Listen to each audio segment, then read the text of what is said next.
Good morning students, class 8 science. Today we will discuss chapter 9. This is reproduction in animals.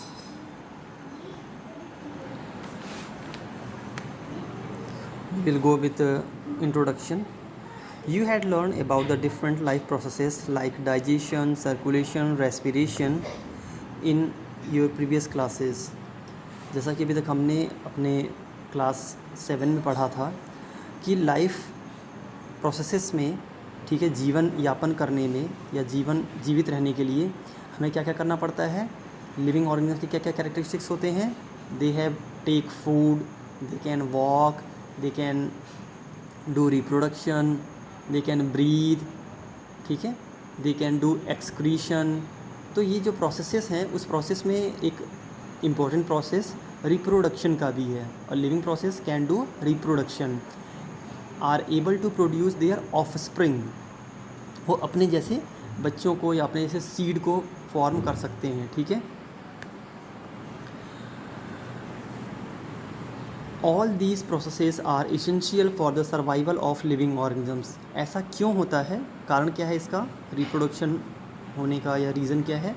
Because हर एक प्रजाति अपने आप को सुरक्षित रखना चाहती है, इस वजह से वो अपनी जैसी पीढ़ियों का निर्माण करती है और रिप्रोडक्शन के द्वारा वो अपने जैसे बच्चों को पैदा करके अपने वंश को आगे बढ़ाती है। Another important biological process is reproduction. Reproduction is defined as, reproduction को कैसे डिफाइन कर सकते हैं, the ability of an organisms to produce individual of its own kind. किसी भी जीव की वह विशेषता जिसके द्वारा वह अपने जैसे बच्चों को पैदा कर सकता है, उसे हम रिप्रोडक्शन के नाम से जानते हैं। The process of production is not essential for the survival of an organisms. ऐसा ज़रूरी नहीं है कि सिर्फ रिप्रोडक्शन के द्वारा ही कोई प्रजाति अपने आप को सुरक्षित कर सकती है। However in absence of reproduction no organisms would be left after their death. Okay, however in absence of reproduction, अगर रिप्रोडक्शन नहीं होता है एनिमल्स में, तो ऑर्गेनिजम्स की जो प्रजाति है वो धीरे धीरे विलुप्त हो जाती है। अगर उनके बच्चे पैदा नहीं होंगे तो वो धीरे धीरे ख़त्म हो जाएंगे। तो इंडिया के अंदर बहुत सारी ऐसी स्पीसीज़ भी हैं जो अब विलुप्त की कगार पे आ गई हैं, ठीक है, क्योंकि उनके जो बच्चे हैं, शेरों की संख्या लें या बाघों की संख्या लें, तो इनकी संख्या बहुत ही सीमित हो चुकी है, क्योंकि जिस रेशियो में इनका शिकार हुआ या इनको मारा गया, उतने रेशियो में ये दोबारा पैदा नहीं हो पाए। इनका जो रिप्रोडक्शन रेट है या जो सर्वाइवल रेट है वो बहुत ही स्लो है, बहुत ही कम है। सो दैट इनसे होने वाले जो बच्चे हैं वो या तो वातावरण के कारण या अन्य बीमारियों के कारण मर जाते हैं, जिससे वो उनका जो संख्या है वो धीरे धीरे घटती चली गई। ऐसे बहुत सारी स्पीसीज़ हैं जिनमें रिप्रोडक्शन ना होने के कारण भी, या रिप्रोडक्शन से जो ऑफस्प्रिंग्स है वो सर्वाइवल ना होने के कारण वो धीरे धीरे ख़त्म होती चली गई हैं। Reproduction ensure the continuation of a similar kind of individuals generation after generation। Reproduction प्रक्रिया के द्वारा ही एक तरह की प्रजाति अगली पीढ़ी दर पीढ़ी वो अपने आप को जीवित रख सकती है, ठीक है। So we should go for the next topic. This is mode of reproduction. There are many ways in which young ones are produce from the parents. Animals में बहुत अलग अलग तरीके हैं, अलग अलग तरह के टाइप्स हैं, ठीक है, जिसके द्वारा वो अपने जैसे बच्चों को पैदा करते हैं। Different ways of production in animals कैसे हो सकते हैं, जैसा कि एग्जांपल्स यहाँ पे दिया गया है। Some animals lay egg from which the young ones hatch out. कुछ ऐसे जानवर भी हैं, ठीक है, एनिमल्स हैं जो अंडे देते हैं और अंडों को कुछ दिन तक वो सेते हैं, ठीक है, उसको हैच करते हैं। आफ्टर हैचिंग उसमें से बच्चे पैदा होते हैं। जैसे बर्ड्स के केस में चिड़िया जो है वो अंडे देती हैं, सांप जो होते हैं वो अंडे देते हैं और जिससे बच्चे पैदा होते हैं। Some animals give birth to the young once.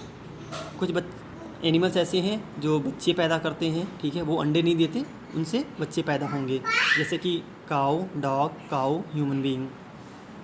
हमने कुत्ती के केस में देखा होगा, बिल्लियों के केस में देखा होगा, गाय भैंस को देखा होगा। गाय भैंस बछड़ा या जो बच्चियाँ होती है वो पैदा करती है, ठीक है। ह्यूमन बीइंग्स हैं, हमारे ह्यूमन आदमियों में लड़का या लड़की पैदा होते हैं, तो बच्चों को जन्म देना, ठीक है, कुछ एनिमल्स अंडों के रूप में बच्चों को पैदा करते हैं, अंडों को सेते हैं, फिर उसमें से बच्चे निकलते हैं, और कुछ में डायरेक्टली कह सकते हैं कि अंडे के रूप में नहीं होते वो।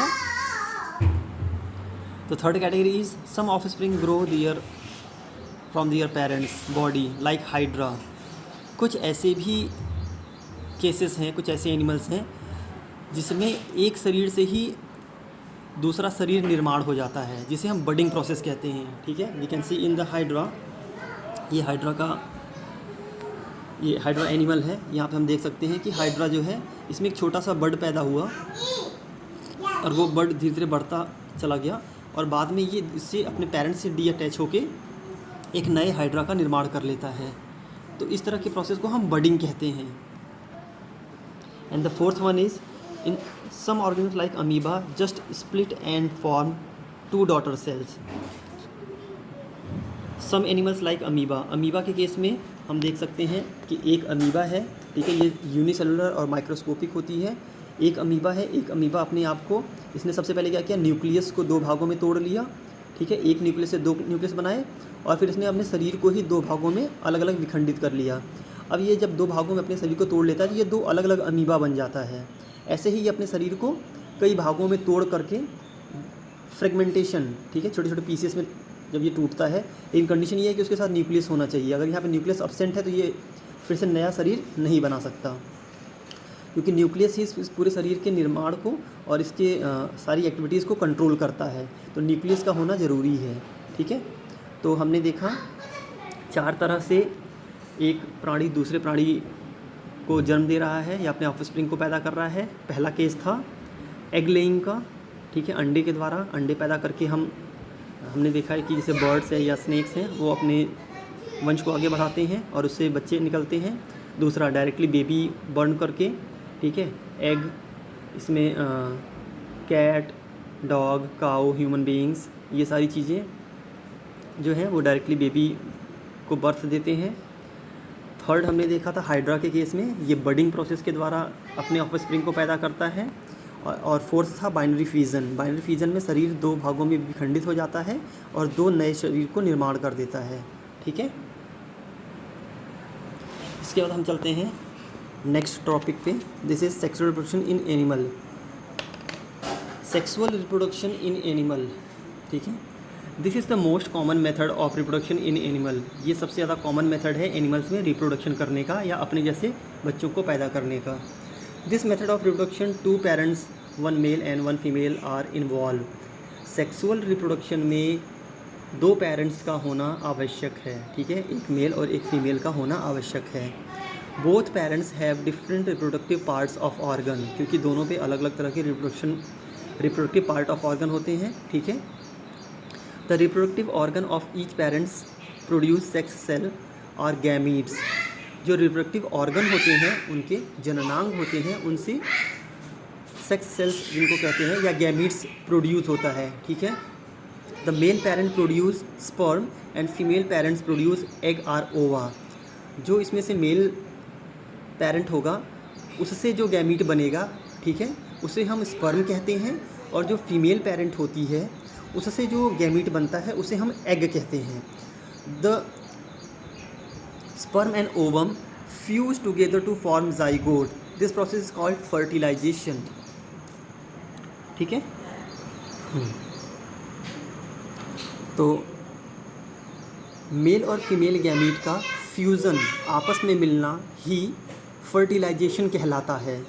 The zygote is first cell that are cell of a new organisms.